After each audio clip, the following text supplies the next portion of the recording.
Southern Africa has witnessed a remarkable journey of democracy. From liberation movements to multi-party governance, the region stands as one of the most politically stable and democratic in Africa.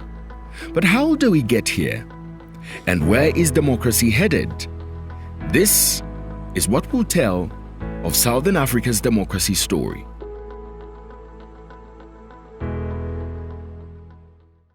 I think it's healthy to have an opposition which is effective, because it keeps the government on its toes. When we started off at independence in 1966, we already had a strong base for democracy, freedom of speech, consultation, tolerance. In the 20th century, Southern Africa's major objective was to gain independence, and that fight was one of resilience. And this was in order to fight colonial times. It is only after independence that a lot of African countries, and in Southern Africa, started looking towards democracy as a center of their style of governance. The journey was not easy. We have done all these things in search of peace, but it has to be genuine peace, based on sincere, genuine majority rule. Anything else, you can kill us.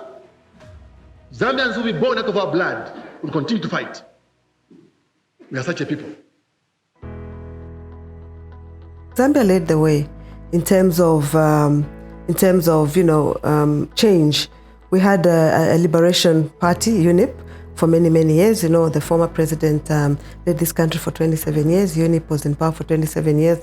And I think we led the way. And with what happened in Zambia in 1991, I think other countries in the region began to think, well, change is possible. Yes, we're very grateful for all our liberation heroes, the liberation parties, but sometimes, context calls for change.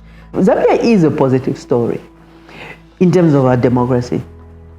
I think just the fact that Zambians hold the view that you should never be in status unless people put you there is a huge positive. The fact that the leaders, no matter how foolish they become when they come into office, we put them there is important. And it adds to our stability. Take that away, countries end up in war. The time for the healing of the wounds has come. The moment to bridge the chasms that divide us has come. The time to build is upon us. South Africa's historical scene lies in the question of racism, which is the national question. And I think as long as we haven't resolved that, we are then still a long way from attaining political stability. I think I'm proud that we have stood thus far. I think the 2024 elections were a very interesting time, watching an ANC that's been in charge for 30 years go under. And believe it or not, accepted with grace isn't what we see on our continent. It is what is fearful when you're an African and you're watching the African stories, that do you have leaders that rise to the occasion and that allow for democracy? Because they speak it so often, but when you even look at the region, they don't fully practice it. That's why you have so many protests calling for the downfall of particular regimes, questions about particular elections. So I think it's important to say, I think South Africa is maturing still.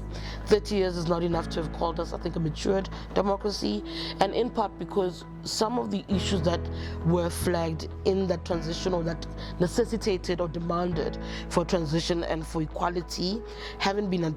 What's happening in South Africa with the ANC is also a sign that, yes, while generally the populace has been very nostalgic, I think, about where they've come from with the ANC, but there still is this space to reflect and say, look, wait a minute, where we are now, what is it that we need? And maybe this is what is driving this change. Democracy in SADC has not been without struggles. There has been political unrest, election disputes, and the heart of it has been in ensuring that democracy is not just a form of governance, but adds substance and value to people's lives.